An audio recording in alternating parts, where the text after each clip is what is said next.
This is how to make lemon sugar cookies using the drop cookie method. Scale 180 grams stone ground whole wheat cake flour, 3 grams baking soda, and a pinch of salt into a small bowl and set the bowl aside. In another larger bowl, scale 175 grams cane sugar with 4 grams lemon zest and rub the zest evenly into the sugar using your fingertips. Then cream the sugar with 115 grams of room temperature butter. If the butter is cold, it will be difficult to work into a smooth drop dough.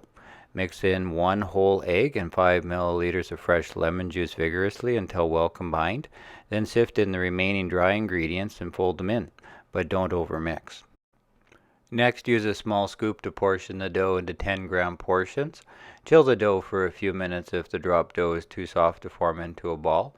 Then roll into cane sugar to coat the entire outside surface and spread them out evenly on a lined baking tray.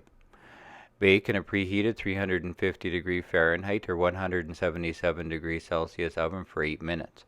If you like a soft and chewy lemon drop cookie, they are done when they are flat and look slightly undercooked in the center, but for a crispier lemon drop cookie, cook for an extra minute. Stored in an airtight container, the cookies will be at their best for about 2 days, but the portion cookie dough balls can be frozen and baked fresh as needed.